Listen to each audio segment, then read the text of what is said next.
Hi everybody, Angel here. I hope you're doing great. And today I'm super excited to speak with Paige.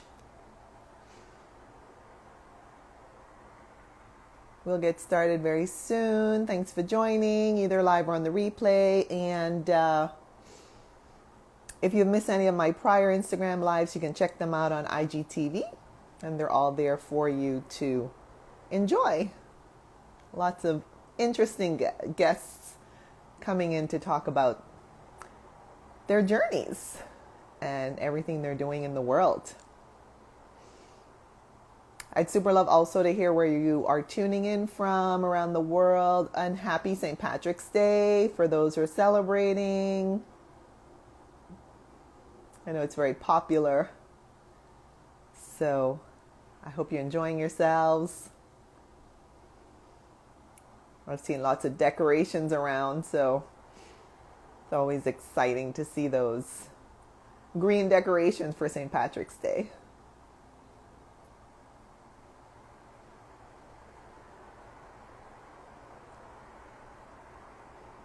And I also invite you to check out my link in my Instagram profile. Lots of interesting information there.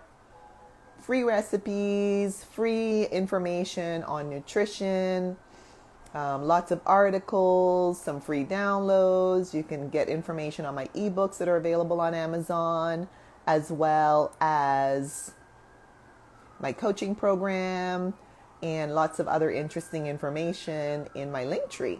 So, and my website is ayummyveganlifestyle.com, so you can check that out. And find some interesting information there. So please let us know where you're tuning in from. Thank you so much for joining. Hi, can you hear me all right? Hi there. Yes. Can you hear me? Fantastic. Awesome. How are you?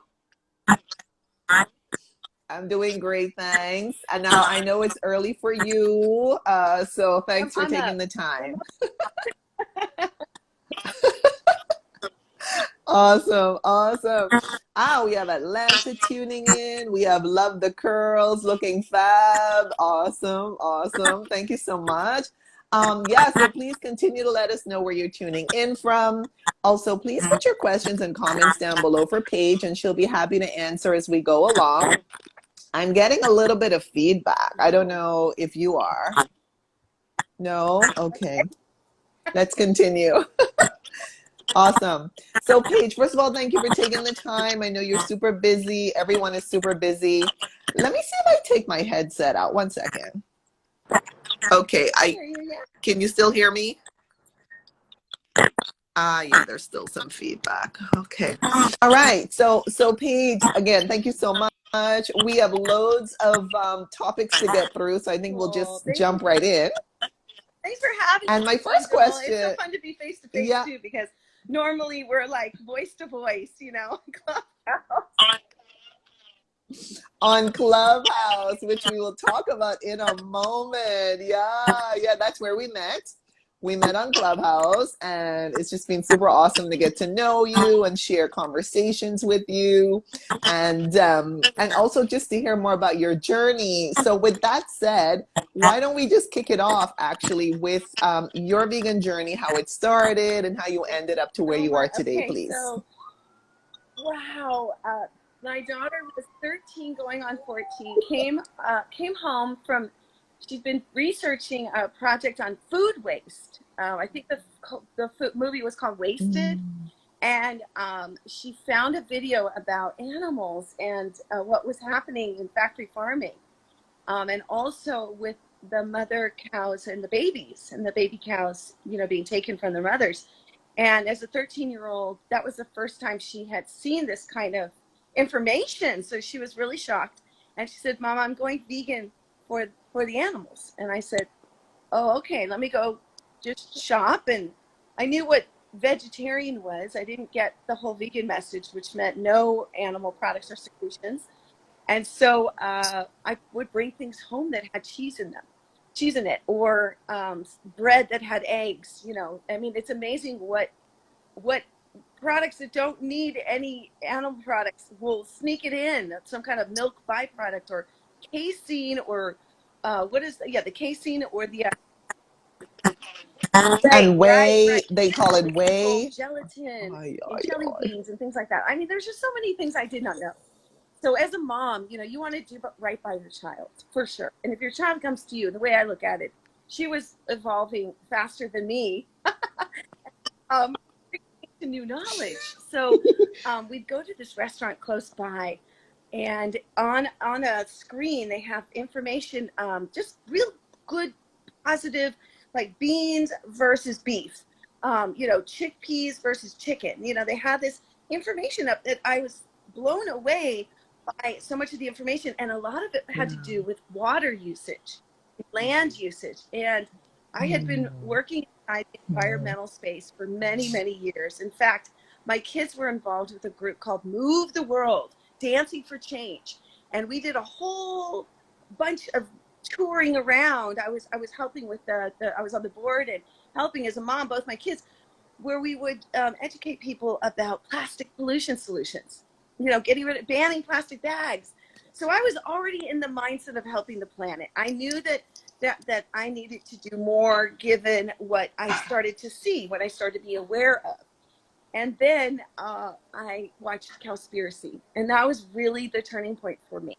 I just was blown away by the amount of water that it takes to get like a hamburger on a plate, or um, you know, that there was 6 months of showers, or the amount of water that it takes to get the milk and the ice cream, because you have to give the cow the milk, excuse me, the water to keep it, you know, so you can keep, yeah.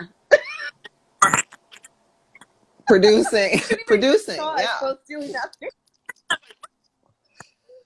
I was like, she's what are now you nursing, doing? right? But she's not really nursing.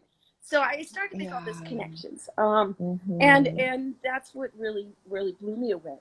And I realized, as someone who has the resources to make a change, that it was time to make the change. And when I saw What the Health, that was another show. One thing that really stood out, and I'll just say this because it is one of the reasons that I do fight for food justice as well, is when I learned that they are spraying the waste of animals out into the fields that is affecting marginalized communities that live near those factory farms, that they plop the factory farms, the CAFOs, in areas of low income, and then they spray the waste, and people are getting sick and sicker and dying. That, to me, I felt like if I was contributing to that, no, no, I need to stop. So those are two key films that really played a role in my early journey.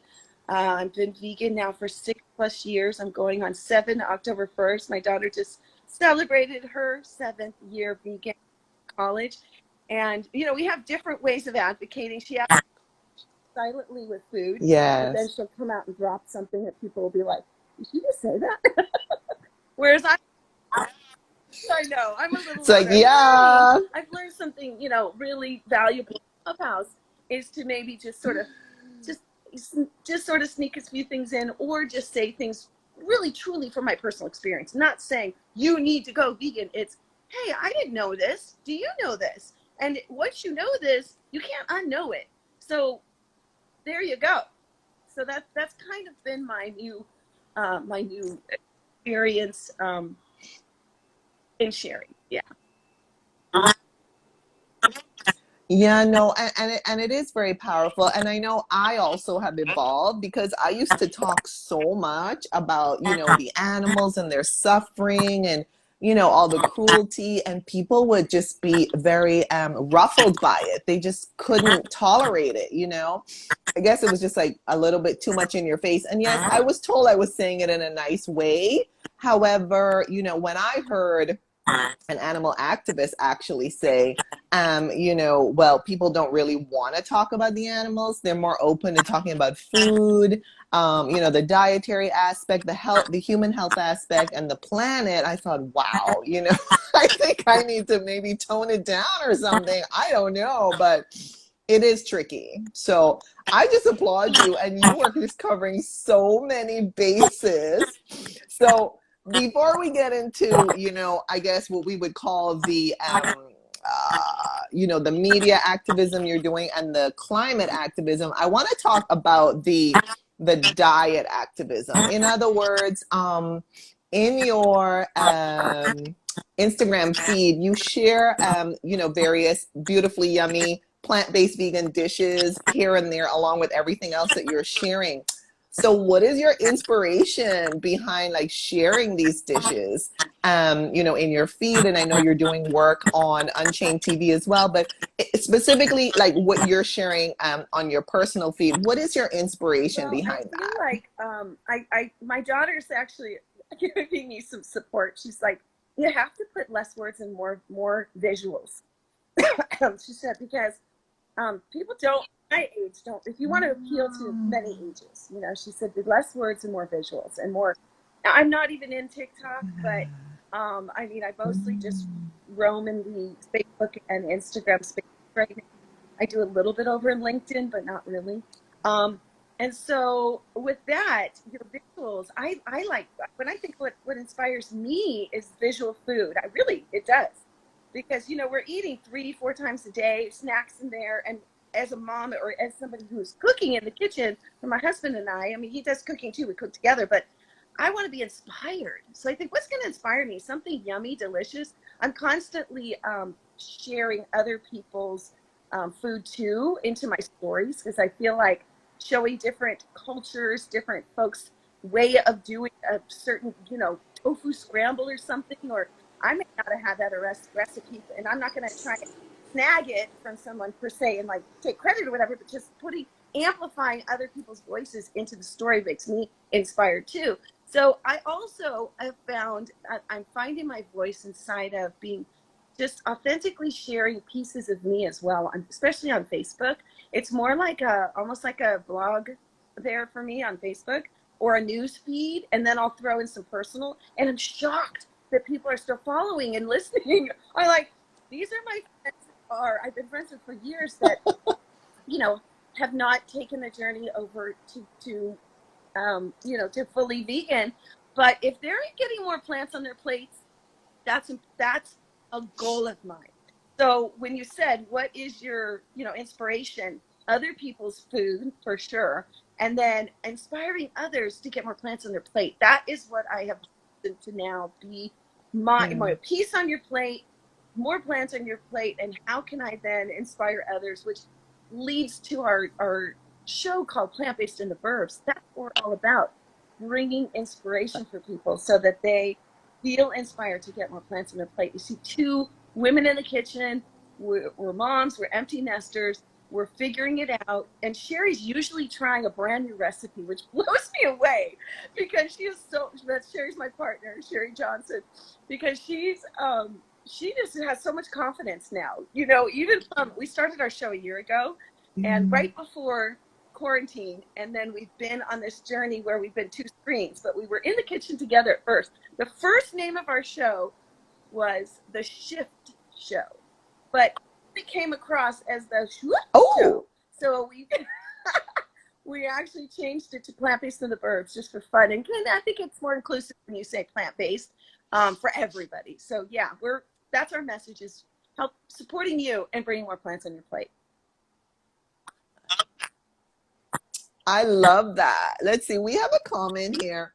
I think people don't want to confront what consequences their lifestyle and comfort foods actually have in the world. It's hard. Yeah, I agree with that comment. It is hard. Yeah. When you think about, and that goes for every purchase. That goes for clothing purchases. We're talking about sweatshops. I mean, that still exists on this planet, or that we're harvesting in other countries, that is causing damage if it's a food product as well, even a plant-based product. So I mean, I'm all for switching out anything. You give me the info. I'm doing as much work as I can to make sure that I'm buying ethical, that I'm using my plastic waste, that I'm buying, from sustainable companies and corporations and organizations.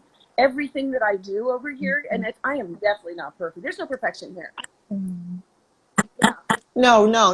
It's almost impossible. impossible. People say, what about driving? What about flying? What about your phone?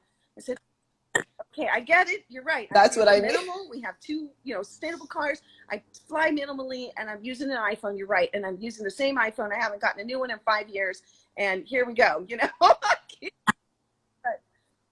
Yeah.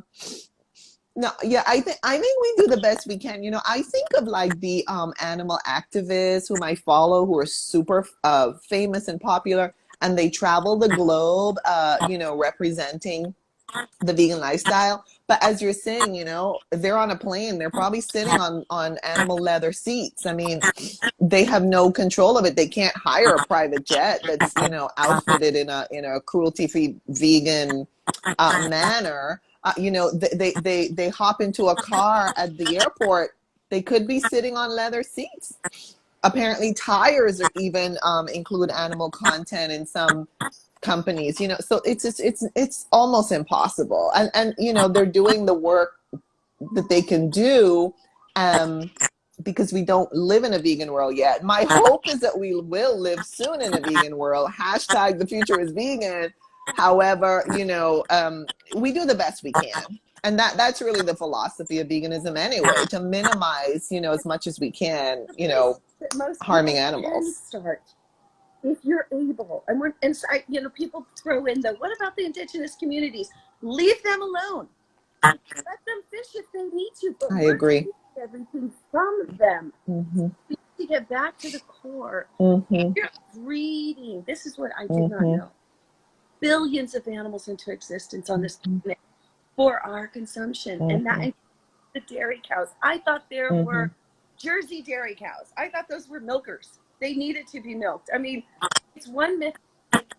Exactly. That's what they tell us. That we get to bust and say, okay, now that you know that these mother cows, these mamas want to nurse their babies, but we take their babies away from them for our ice cream. We don't need to do that anymore. Those of us that are able, and there are billions of us that are able. That's the point. There you go. That are able to make the switch in the swap and not double down on bacon and double down on ice cream, made from dairy cows or goats or sheep. It's like none of it's any better because even on those small farms, that's what they're doing. They're artificially inseminating and jacking off those cows, the male cows. It's it does not want to be seen, and I didn't want to see it either.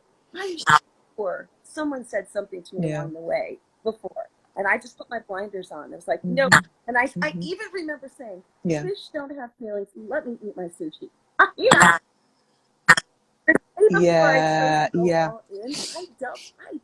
went out and I gorged myself on as much spicy tuna as I could, and I still decided not to eat the tuna without even knowing anything. Not that this is my righteousness. I'm just saying I didn't think it till I went snorkeling 6 months later, and I'm in the ocean with the goggles on, and I'm snorkeling and I'm watching these fish interact, and all of a sudden Nemo with the light bulb went off. I was like, they're schools of fish. They're communicating with one another. One went off. The other friend kid said, "Hey, come on back." And it reminded me of like my kid running off, and so I made the connection. And then of course there's studies about animals feeling and having feelings. Crab and lobsters and shrimp, they all have nervous systems, or not necessarily nervous systems, but they have sensory.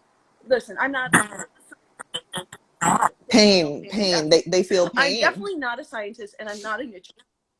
But I was going to say also, to that, I thought about getting my nutrition license. I think I still will, but in a little bit. But I refer to the doctors and the folks that have the information, because there are so many that have done so much, like Michael Greger, Dr. Mills, Neil Bernard from Physicians Committee for Responsible Medicine. And so when people ask me, like, how do you know so much? Well, you're not. I say, research and booking them on Jane Unchained, Unchained News with Jane Velez Mitchell. I've been listening to all those interviews for 5 years. Expert. It's an education. But that's an education in and of itself, And I just want to throw in before we proceed, you mentioned the fish, and I also didn't realize that fish felt pain. I just thought, for example, you know, when they were like wriggling on the line to you know, basically escape. I don't know what I thought, if it was just like a reflex or something. I really didn't understand. And then in the documentary Seaspiracy that came out a year ago, March of last year, it's on Netflix for anyone who hasn't seen it yet. It's super powerful, and it showed how you know, fish can actually even recognize each other. Like that was just amazing to me, you know, that they even like had that capability, quite frankly, you know. So it was a very powerful, I mean, all of this is education, you know, and we're all on a lifelong learning journey. So I just, you know, I just think we need to just be more compassionate with ourselves as we continue to learn as And I think the well. thing I've learned in Clubhouse is a whole new level of compassion for people. I mean, being in rooms with people who have made the switch and the change, and then they come back and they say, oh my gosh, Angel, I was in your room and listening to you and the other folks in here, and the information you've been giving me has held my hand through. That's been so unique. You know, we on Unchained TV do a lot of work to put out the information, and it's phenomenal when we hear feedback. It's so cool. And I just love the combination with the Clubhouse, because people really will come in there and say, I mean, I've heard it over and over and over again, especially now that it's been a year that I've been participating in Clubhouse. I probably met you about a year ago. Yeah. And Yeah, people will yeah. say, and they'll give their testimonies, and they'll be in here like educating others now. And they'll say, I had this autoimmune disease. I have been fighting diabetes. I have had Crohn's, gout. You know, I've heard over and over different things. I've had, what is that? You know, reflux. And they're like, when I went off dairy, my reflux stopped.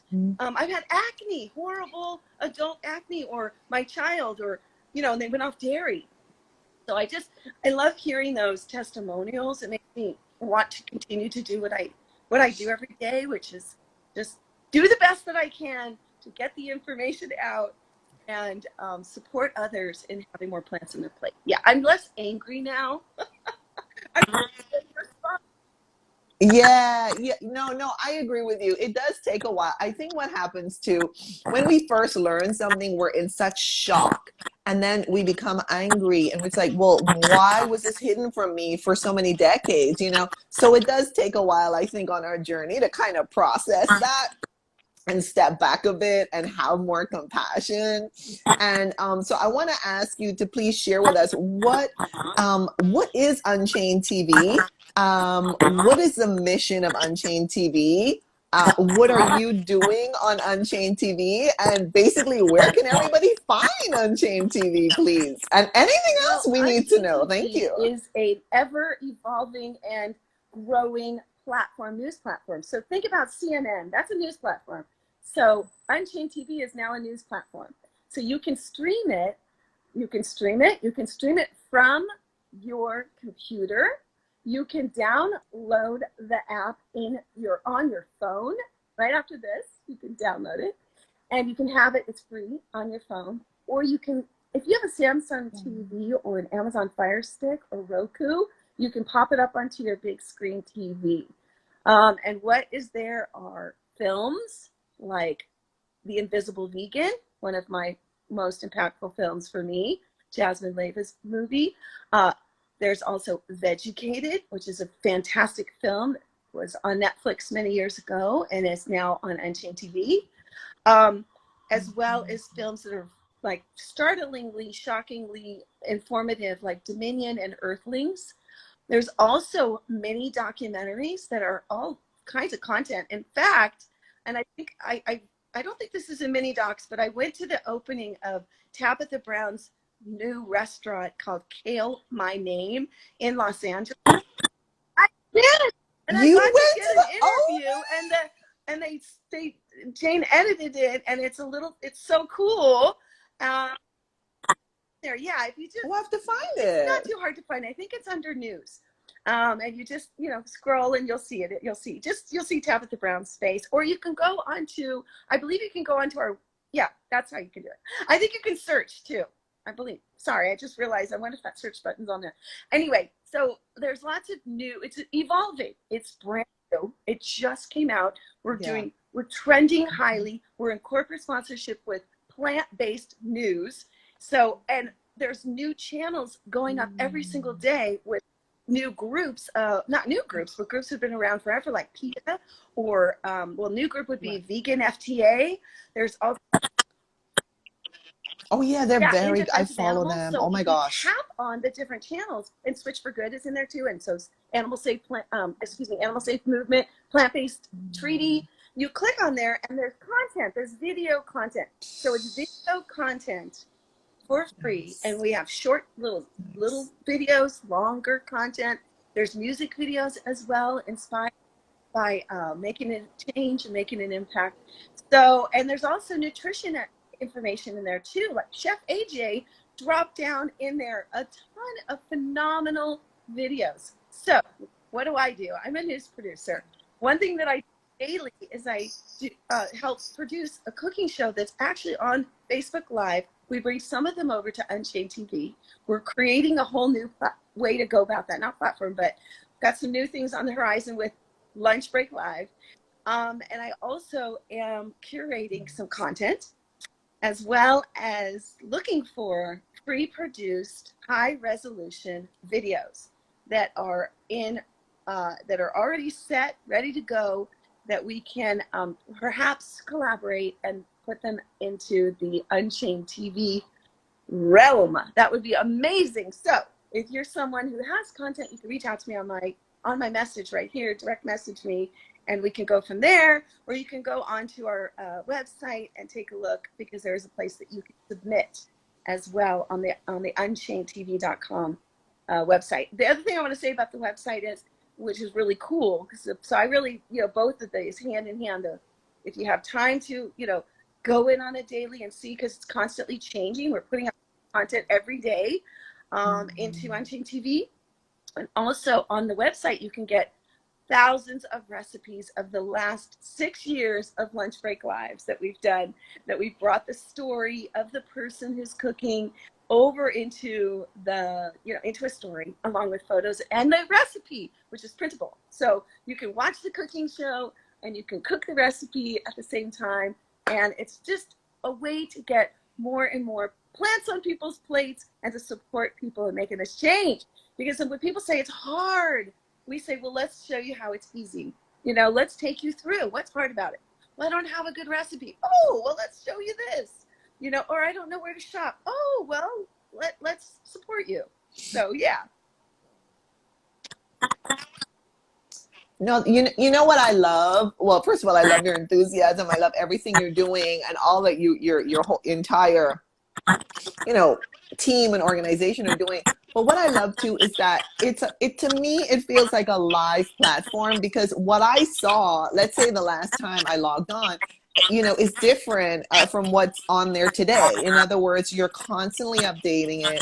To me, it feels like a live platform, not like very stagnant and, oh well, it's kind of a one and done. If you check it from month to month to month, it's all the same. No, it's alive. You're still constantly adding content. Like some of what you mentioned, I didn't even know was on there. Okay, so this is a good point, because Seriously. we're evolving, right? So probably since the first time you tapped in a couple of months ago or a month ago, one of the things is we still have contributors. We have 70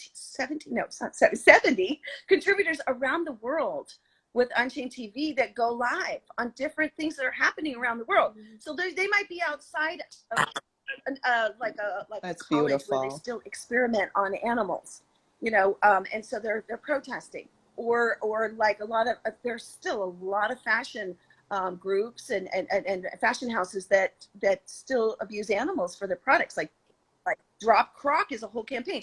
So we're still going live on Facebook, and then we're taking some of those stories and bringing them over, bringing them over into Unchained TV. So it just happened like a couple of days ago. Boom, there it is. So it's constantly evolving, and what's trending is a great place to pop in, and then the news. So Jane also does an interview every single Monday with thought leaders, and the goal is that those are up onto Unchained TV too, right after they've happened. So it's a matter of editing, and we're working tirelessly. We're a small but strong team. I want to shout out to all those that are watching out there that are contributors, because we could not have gotten through this past 5 years, 6 years, without each and every one of them. And each and every one of them does make a huge impact with the cooking shows, with the protests that they're out in front of, the demonstrations that they do around the world. I mean, we have, like I said, contributors around the world that are going live. So it's very powerful. And yeah. And also, if somebody else there wants to be part of our team, you can go onto the website and there's a place that says join the team and fill out the info and, you know, go from there. Get an interview with Jane and go from there. So yeah, we're building. Yeah. So I have a couple people in mind for what you just mentioned.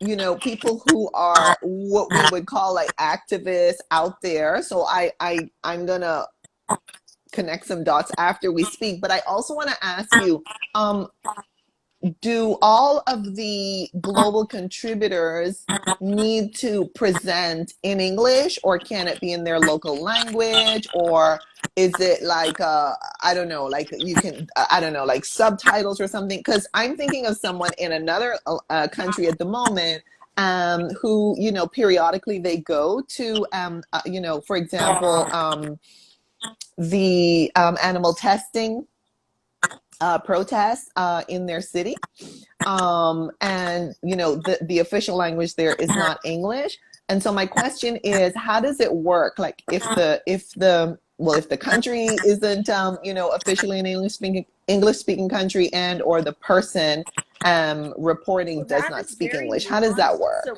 please definitely put me in touch with that person and we will solve that challenge. I know that there are subtitles available. I would have to look into that.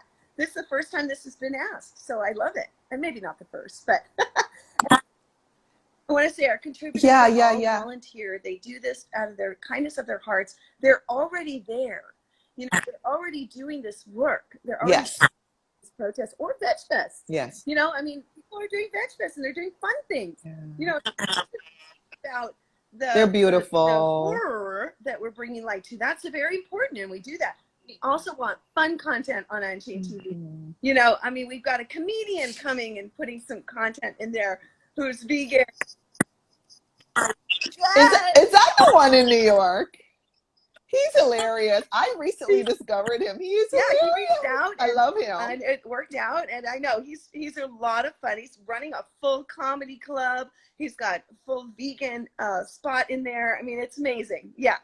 So, you know, we want to show the journey that we're not just a bunch of sad, angry folks. We're not. We're actually joyful. We go out and have fun.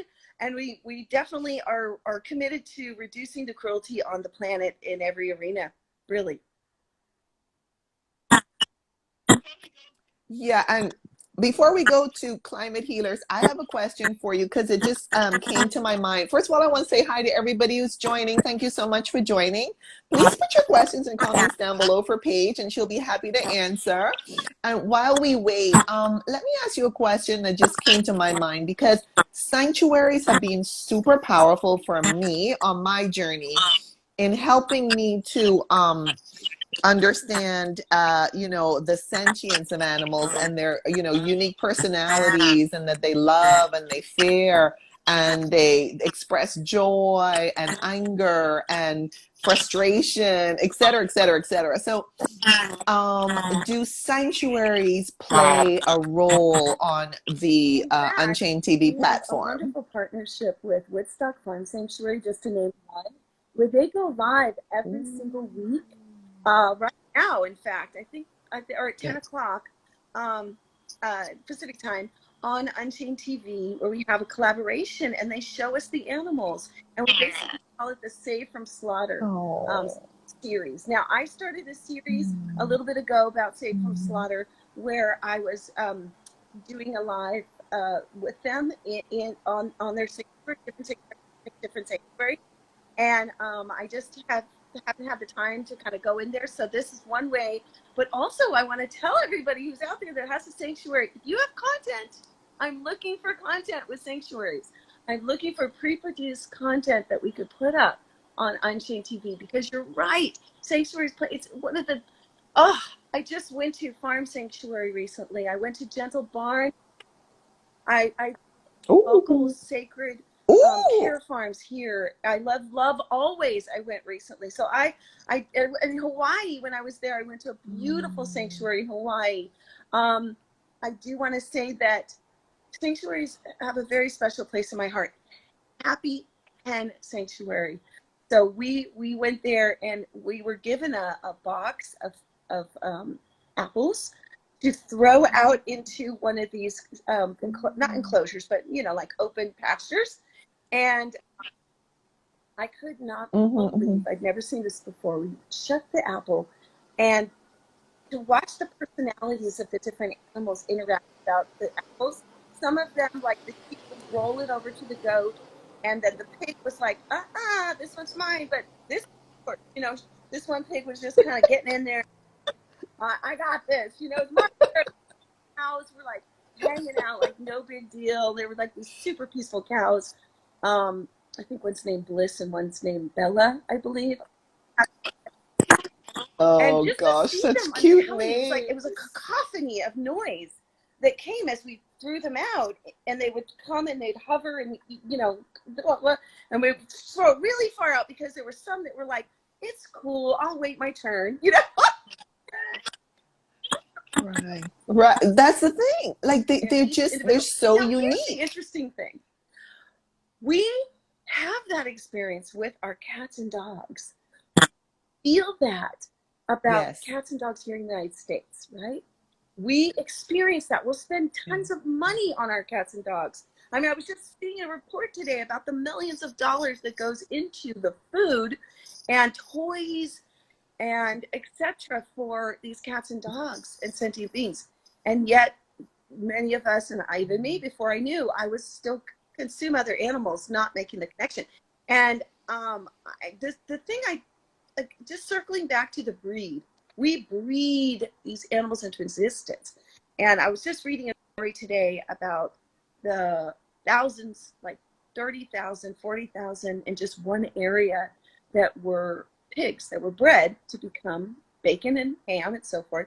And during the quarantine and they weren't able to keep up. So sadly, those animals, they were going to be killed anyway for bacon. But honestly, there's no justification, but I will say the extra sad is that they were just culled, which is killed. They were just suffocated. They were just killed off. So if you say, well, that pig is being bred to be bacon, so that's its purpose, to be on the planet. We bred it. It wouldn't exist if it wasn't. Messed up thinking, everybody, because we can eat plants instead. So it's And that's unnecessary suffering. That's unnecessary suffering because even though they're bred to be fed to humans, they're still suffering. That doesn't eliminate the suffering that they for those of you experience. that are listening out there that are pretty vegan, I really hope you think about this, because I didn't think about it until I did. And that's what the fact that you stayed here and you're listening still. It's not to beat you up by any means. It's to say, hey, we didn't know until we knew. So we're here to give you the information so that you do know, so you can make educated choices. And I imagine that the consciousness of our planet is at this place now that once you know that you would make the change, and up level. Something that my friend who is vegan before me 15 years, because she's going on 20 plus, she said to me one day, she called me and she said, hey, I was just thinking, and it's interesting, she did not come from a place of wanting to get me to go vegan, but she had me thinking. She said, what do you think about people consuming the animal's energy? What do you think? Do you think it makes people more Mm. aggressive? And a sad? Like, whoa! Being on a spiritual journey myself to evolve, that hit me. It didn't make me go vegan, but it was part of my vegan journey to make the shift and the change. And I have since thought about that, because those animals are not walking up saying, they're not saying, the mother cows are not saying, stick your arm through my behind, through my vagina to inseminate me to make more babies so that you can have more milk. They're not saying that. They're not making love in the fields, even the small farms. It's not happening. It's not, unless they're only eating those. It's just not. It's just not. That's just like, not, you have no control. That we're gone out of that paradigm. So it's time to break out of that, break the Yeah. mold, break the ideas, and be awake to what's happening. It's abuse. It's abuse. Anyway, so when you said that, I thought, whoa, that's something. So then I didn't know about the chickens who are being forced to produce more and more and more eggs when they would only produce what? Yeah. 10 to 12. 10 to 12 per year, but we as humans are creating a production of 360 or so per year. Like, that's like one a day instead of one a I month. even Like, had it's people say ridiculous. recently, well, I only eat the backyard eggs, and wait, listen to this. I No. only eat the meat from the deer that my uncle hunted, not killed, but just hunted. And I say, okay, but let me ask you this: what about brunch on Sundays at your aunt's and you're having quiche? How about when you travel and you go out to eat? What about if you're she was a young 23-year-old. They said, what about your parents who bring you out to dinner to celebrate? Are are you telling me that you're only eating vegan when you're eating plant-based? You're eating plants only when you're out and about?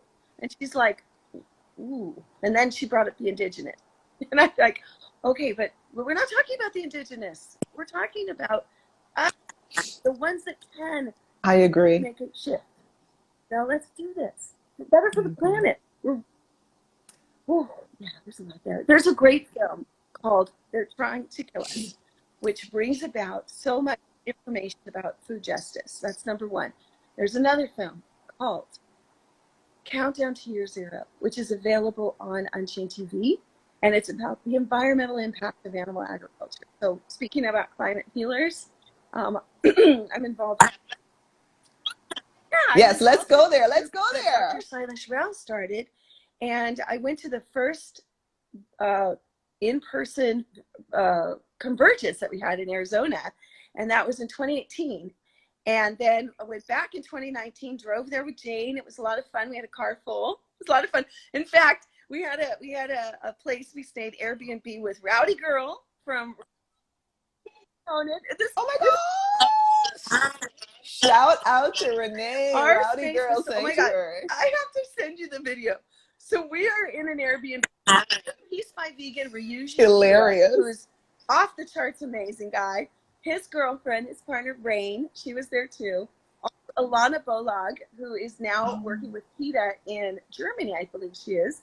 A gal named Tracy was the second year, but anyway, this 1 year. So Renee says, I think I want to sing my song. Let's sing my song that I created. Texas is going vegan at the Convergence. So we practiced that morning. Well, we didn't do instruments. So we're at an Airbnb and we take this tray and a wooden spoon.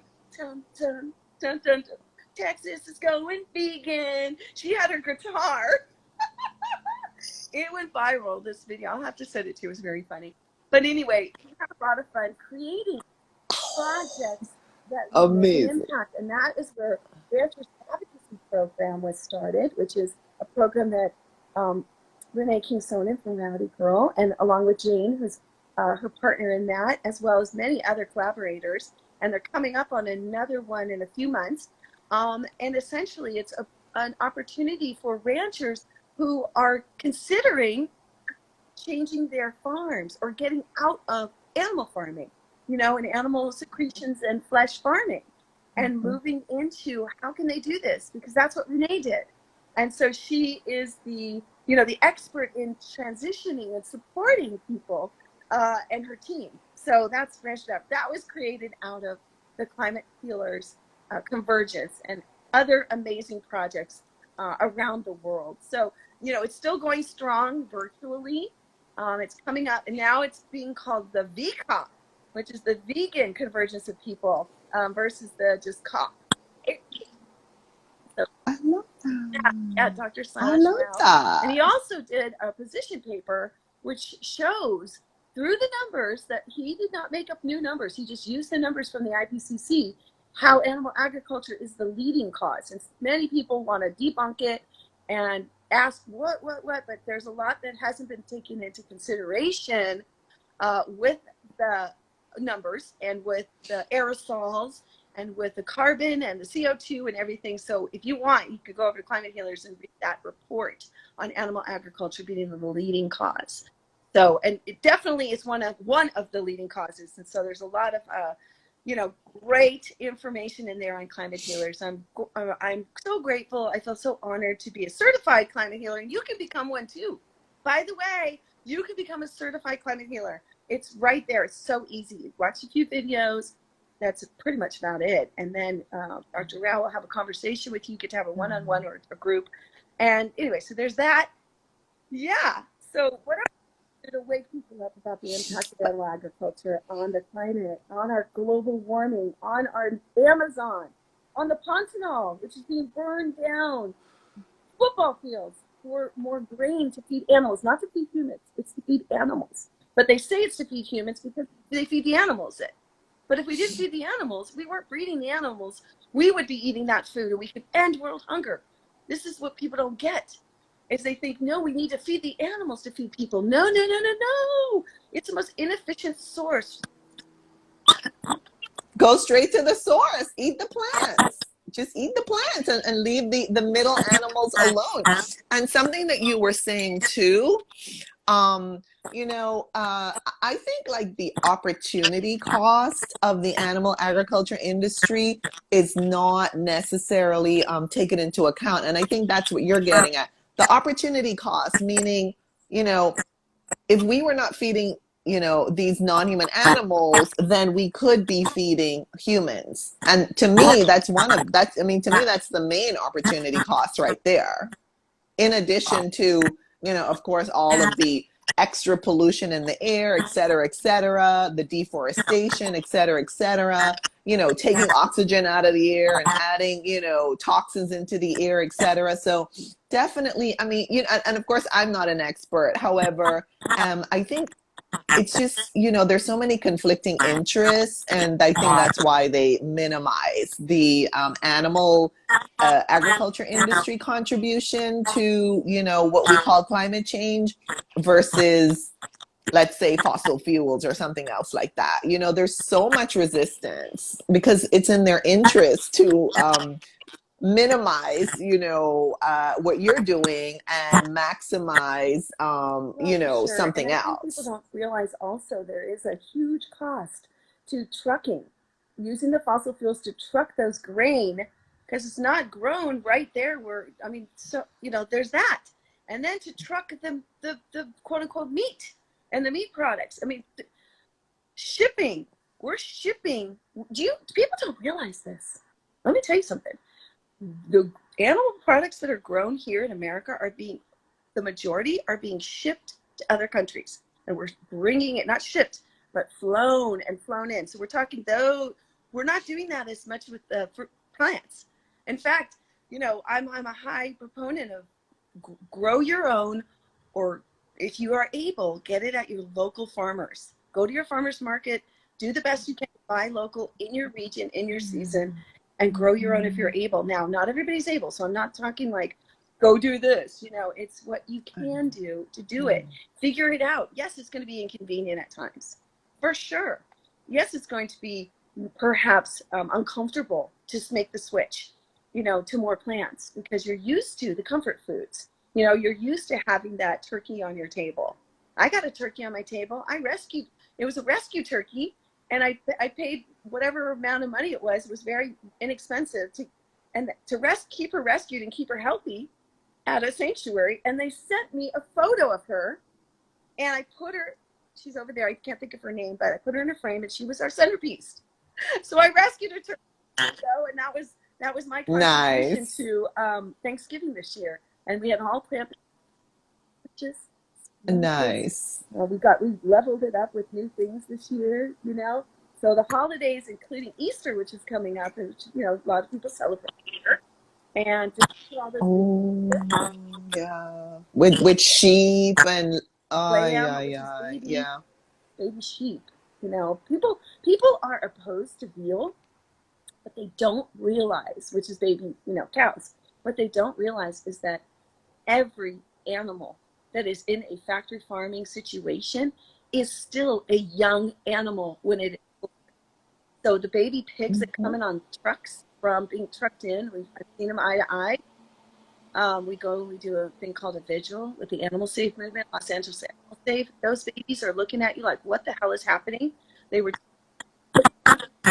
and So they're you hot can see the and it fear. stinks like ammonia, and they're standing in their feces and dirt and grime and gross. They've been traveling for hours and hours. They're 4 to 6 months old. So your bacon is a They're baby steak. It's a babies. piglet. Like, people don't realize that. They're ham.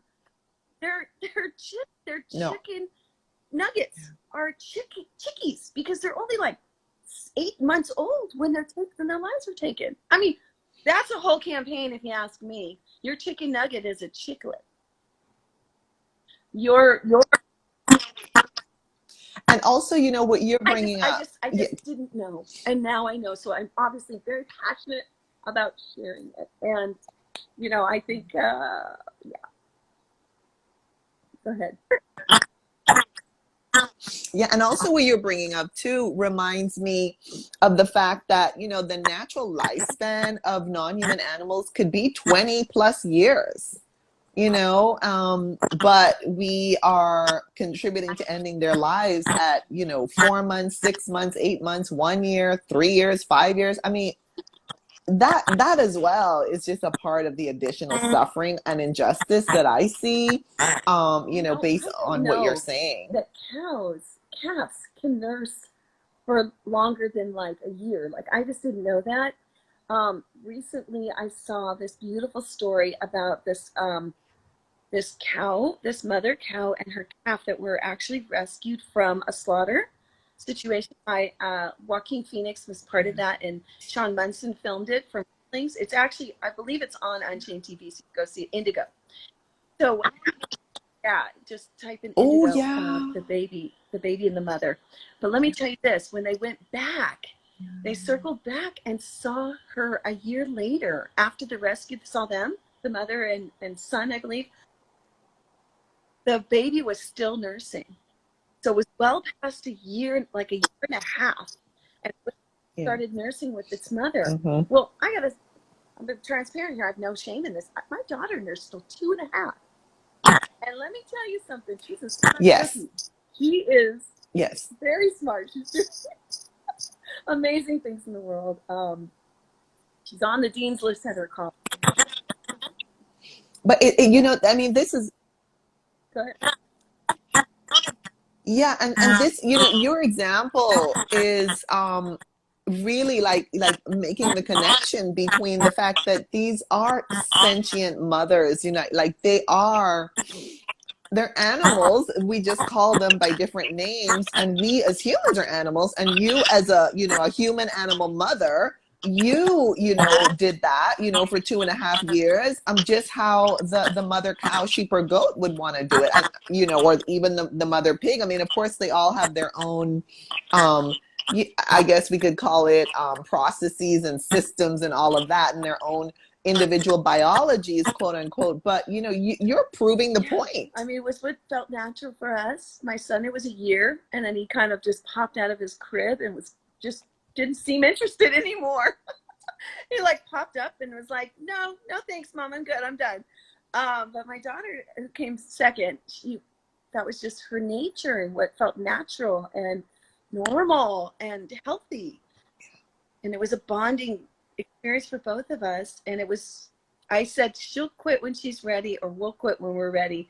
And that's what occurred. She started to wean and eat more solids, and then just it felt like, okay, are we ready? Okay, we're done. Good. All right, let's move on. But she's thriving. And she's That's what I want to thriving. say, is that as a vegan, some people say, well, what about my kids? Are they going to get enough protein? Are they going to have enough nutrients? Are they going to have enough B12? Are they going to have enough omegas? And she pretty much, I kind of let her for 6 months make her own lunches and figure it out, because I will be honest, I was a little like, this is so annoying. It was like, You used just to it, and weren't as a used to mom, it. I Yeah. knew this is what she needed to do for her, and she was at the age where she said, I'm going to make my own lunches. And it wasn't bitter. It was just a little like bittersweet, like when she brought home things that I brought them home, and she turned it over and said, Mom, this has milk in it, has whey in it. I was like, okay, come shopping with me. Let's do this. Like I turned my frustration into, let's go. Let's be empowered together. Let's do this together. Let's be empowered together. And then when I did turn to her during Cowspiracy, I'll never forget this moment. Because if you're a parent out there, you may have one of these moments, or you may know someone who's had this moment. Your child is hoping, she's hoping I'll go vegan. I mean, she's never said this, but her best friend went vegan with her and then stopped after a week. After a week, because her mom wasn't supporting her, and they were more about the vegetarian. So she went back to vegetarian. Okay, Caitlin sitting right next to me, and all of a sudden, when I said, I'm going vegan, this is it. I am it. This is it. How can I? And I knew that my integrity as a mom, for me to say that, and she knew I'd go all in if I really said, like I said that, because she kept calling me out. Mom, you're not a vegetarian, you're a pescatarian, you still eat fish. I'm like, but only once in a while. She goes, no, but you can't say you're vegetarian, Mom. Like, she's the integrity queen, and I love that when our kids hold us to our word, or someone in your life like an accountability partner, you know. So it's great if you have a community. We are a community for others who are committed to doing this. We're here for you. We'll be here on your journey, learning journey. We're here for you is what I want to say. There's communities out there to support people who are making the transition, who want more information, who want to be supported, who don't want to be shamed. We're not about shaming you. We're about supporting. So that's what I wanted to say. But that moment in her eyes when I turned to her and I said, I'm in, I'm doing it. It was like her world, she just felt gotten. And I didn't do it for her, but I felt like we will always have this ethical experience of the connection, because it's not about a diet. It's about the efficacy of all the different layers of why this is the right choice to go all in.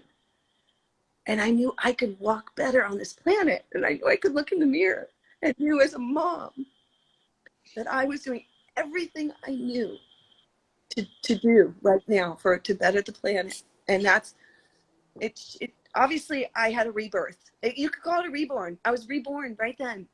I've been reborn. That is so beautiful, Paige. And thank you for sharing that, because, you know, it's evident that all of this is from the bottom of your heart. And I just want to say brava to your daughter. I mean, she's amazing. And what you were bringing up, Paige, is what I've learned in my research is that young people are really experiencing a lot of climate anxiety. They would be along the lines of your children's generation, and even some who are younger, unfortunately.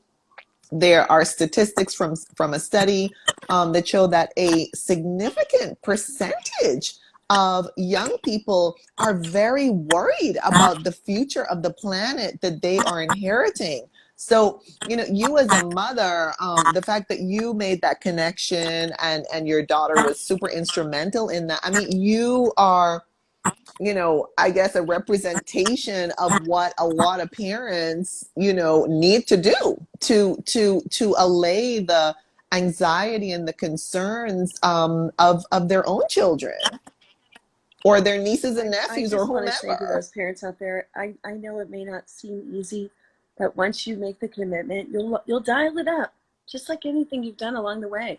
You decided to be a parent. We owe it to our children. That's the way I mean, it's a call. It's a call out to the parents. Come on, please. It's a beg. It's a plead. It's a let's do this. It's a come join me in Plant-Based in the Burbs and get the info for free, and learn how to do this, because you're right. That is such a good point about the climate stress. I've been reading that too for young people. Good point. We owe it. We owe it It's to very generations, those that aren't upsetting, even born. honestly. We're here to leave a better planet. Not we've already effed it up so much. Let's improve the planet getting off the animal products is number one, including their secretions, the milk and the eggs. And then if you're up for it, let's get active, you know. you can sign petitions, you can get involved, you can do things. So Totally, totally. Thank you for the compliment. Amazing live. Lots of hearts and kisses and hugs here. Thank you so very much, everybody. So Paige, tell us please, what are your I guess experiences on Clubhouse? What's your mission on Clubhouse? What are you doing on Clubhouse that everybody needs to well, know I'm about? spreading more love for plants, and that it's good news. See, we're not here bringing bad news, because the bad news would make you bum out. But the good news is you can make these switches and these changes to more plants. And I call that good news. So I'm spreading good news. I'm spreading the good news that we're here to support, we're here to educate, and we're here to evolve as a consciousness, as a society, as a world. And that we can see, once we get ourselves dialed in to being the best we can be, then we can help others.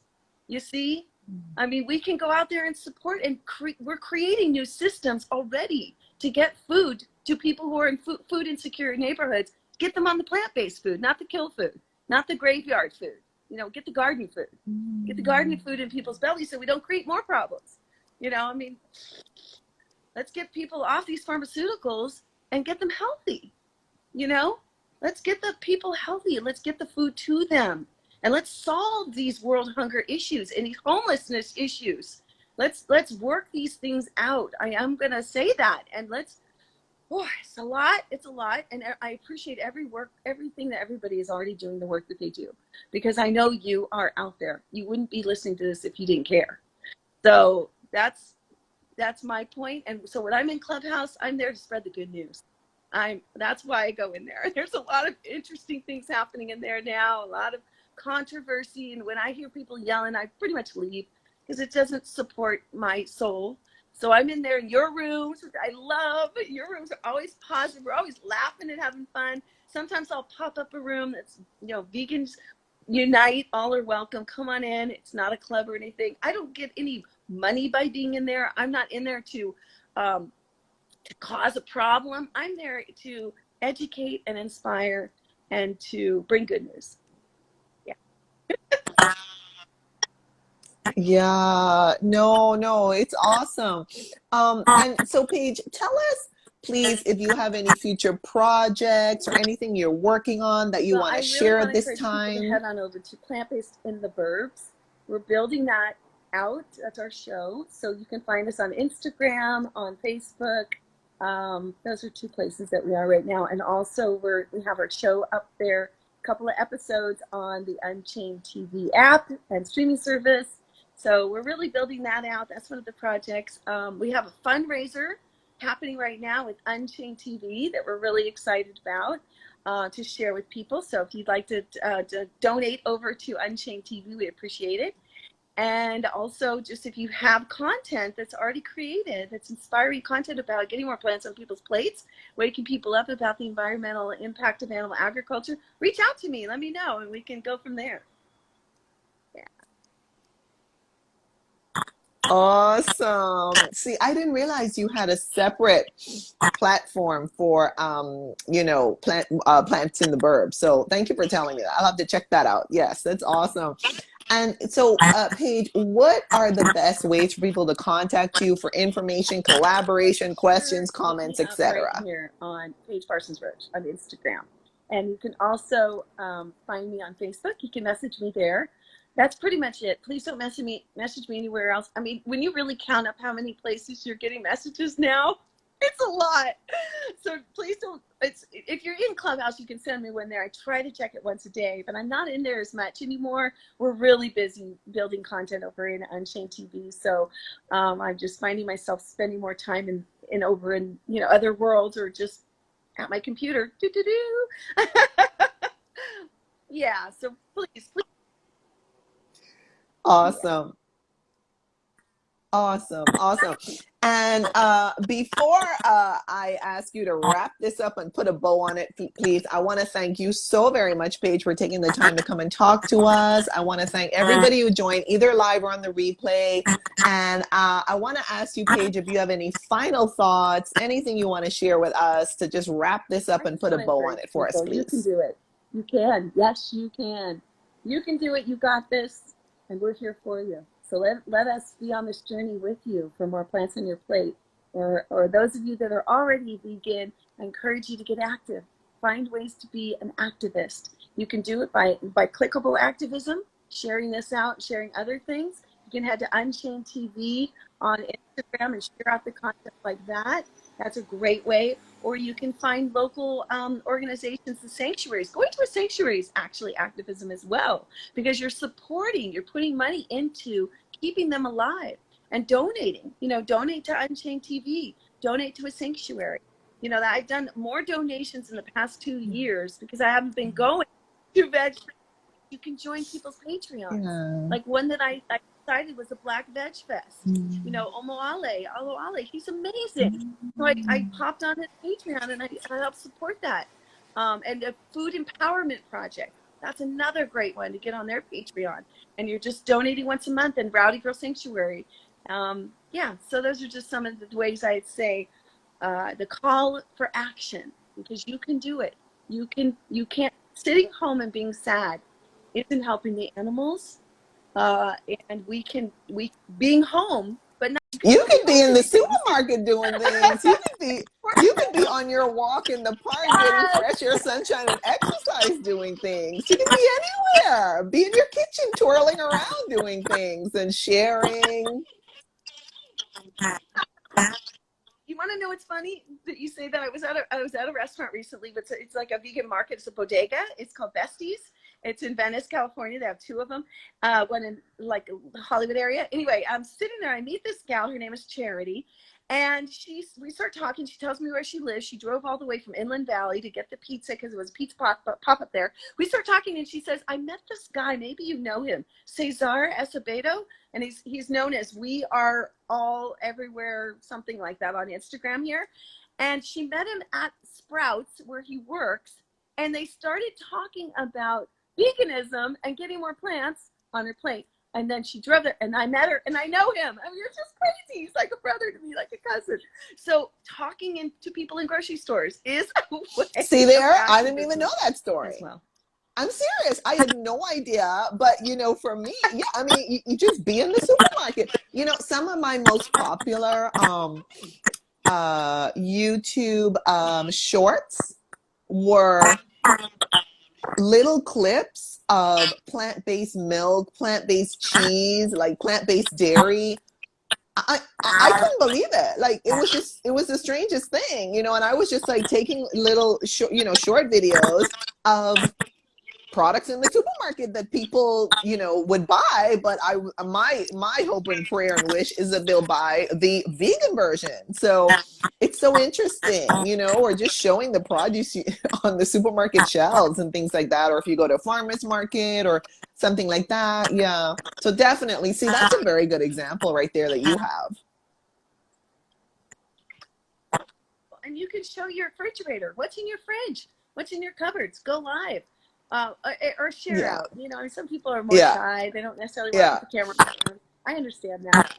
I don't do this for any kind of fame, by the way. This has all become a passion project of my own that I have jumped into. And I love what I do with Unchained TV. I love that I'm spreading the message and I can support Jane Velez Mitchell's mission, to get this out there as wide and as global as we possibly can. And also I love supporting Dr. Silas Rao and his mission as well. So, people who are mission driven, I like to get up underneath and give some, some wind to their wings if I'm able, and promote other people. That's one of the things I know I was born to do. Yeah, and for whatever reason. Paige, I know I've already thanked you before, and also Jane and Unchained TV, but I want to thank you as well for, getting me on Unchained TV and having a talk with Jane in December, just a few months ago. And all of the work that you're doing, you're constantly reaching out to people. So yeah, thank you so much for that. And when the climate marches start up again, let's be out there with our vegan messages, because as we know, and we talked about today, one of the leading causes of our climate destruction is animal agriculture. So, let's get out there and be out there with our signs and with our messaging, to diet change for climate change. That's very Thank important as we move you. forward. Good news.